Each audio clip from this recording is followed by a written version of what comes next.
गिबियावनो कंग्रेचुलेसन थाबाय। दिनै बिराद मोजां नांदों बिसेस भाबे थांनाय जि बिधानसभा इलेक्सन बेहाय आङो बिपिएफ दोलोनिफ्राय बिजाथि महरै गसंनो थाखाय 42 नं भेरगाव बिधानसभा समस्तियाव मोनसे सुजुग मोनदोंमोन आरो बेहाय एनडि हिसाबै गुबुन दोलोआबो जोंखौ जिहेतु समर्थन होदोंमोन आरो दिनै जोङो देरहानो हाबाय थारैनो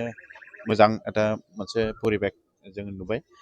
आरो प्राय जोङो एनडि हिसाबै जोंनि जिल्लायाव साब्रै जोङो केन्डिडेटमोन साब्रैबो जोङो देरहानो हाना जोबोद खुसिनि बाथ्रा आरो थारैनो जोङो बे जिल्लानि थाखाय खामानि मावनांगोन आरो जोङो टिम जानानै जोङो खामानि मावगोन फैबाय थानाय बोथोरफोराव जाहाथे जोंनि जिल्लाखौबो गुबुन गुबुन जिल्लाफोर बादि जाहाथे जोङो मोजां गायसननो हायो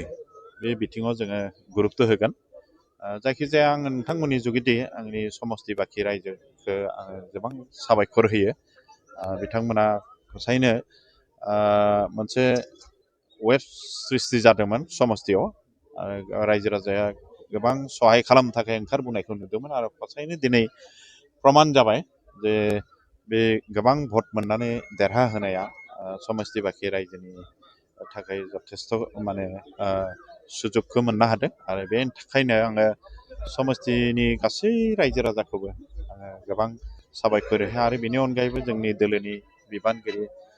भारतीय जनता पार्टी बिपिएफ दोलोनि गोबां मावथिफोर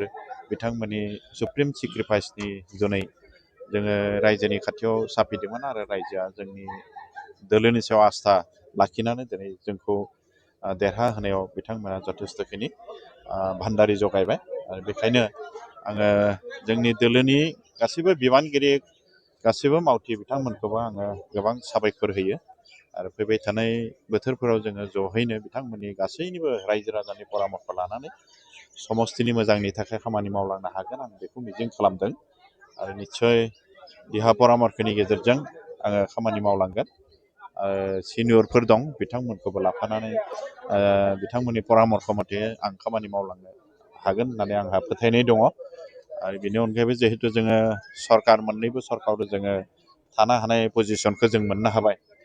फारसेथिं हाग्रामा महिलारि नेतृत्व दैदेननायावनो जोङो बिटिसि सरकार सोलिबाय थादों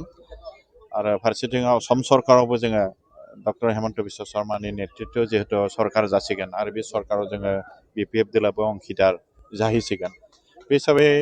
फैबाय थानाय बोथोराव जोंनि ओनसोलफोरनि गोबां समस्याफोरखौ जों समाधान खालामनायनि बेलायाव जोङो मैखोम बाहागो लानानै जोङो समाधान खालामनो हागोन बेखौ जोङो आसा खालामनो हानाय परिबेकखौ जों नुदों गिबियावनो कंग्रेचुलेसन थाबाय। दिनै